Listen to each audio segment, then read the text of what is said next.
এখনো দেখা নেই 500 টাকার নতুন নোটের 2000 টাকার খুচরোও মিলছে না সহজে, ফলে রীতিমতো সমস্যায় সাধারণ মানুষ।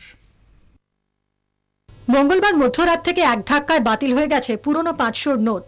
শনিবার পর্যন্ত নতুন 500 নোটের দেখা নেই কোথাও, আর এতেই সমস্যা ঘরে ঘরে। ব্র্যান্ড নিউ গোলাপি 2000-এর নোট মিলছে ঠিকই, পুরনো 100 টাকার নোটও মিলছে ব্যাংক আর এটিএম থেকে, কিন্তু তাতে সমস্যা মিটছে কই?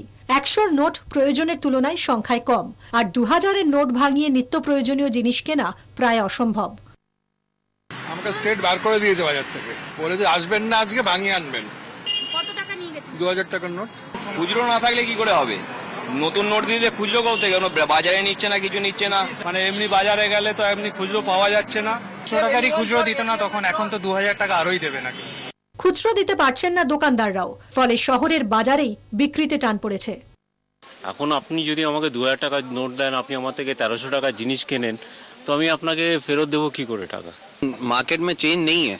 चेंज मनी के लिए सबको यहाँ वहाँ भाग रहे हैं, एंड बैंक में भी उनको नहीं मिल रहे। इस चक्कर में 500 और 1000 के हम लोग के पास सबसे ज़्यादा आते थे। অনেক 500-1000 টাকার জন্য কোনো কাস্টমার আসছে না, আমাদের কাছে খুচরো না থাকলে আমরা দিতে পারছি না, কাস্টমার বাজার করে রেখে চলে যাচ্ছে। যেগুলো আসে 500 পুরনো, নতুন তো আসেনি এখনো পর্যন্ত। তার জন্য কি হচ্ছে, মাল পাঠিয়ে দিচ্ছি, পরে দেবো, বা 2-3টা বিল বাকি থেকে যাচ্ছে, তারপর ব্যবসার অবস্থা খারাপ। মোট নোটের 86% ছিল 500 আর 1000-এ। এই মুহূর্তে বাজারে 1570 কোটির বেশি 500 টাকার নোট আছে, যার মূল্য 7,85,800 কোটি টাকার মতো।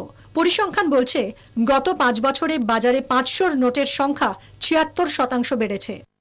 মাছ, ফল, সবজির খুচরো বাজার হোক বা মুদির দোকান, 500 টাকার নোটেই কেনাবেচা বেশি হচ্ছিল ইদানিং। এটিএমেও 500 নোটই থাকতো সব থেকে বেশি। এটিএমের মোট 4টি কেসের মধ্যে 2টিতে থাকতো 500 নোট।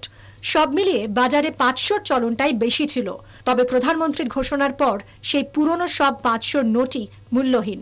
সাধারণের প্রশ্ন একটাই, কবে ফের ফিরবে 500? ব্যুরো রিপোর্ট, 24 ঘন্টা।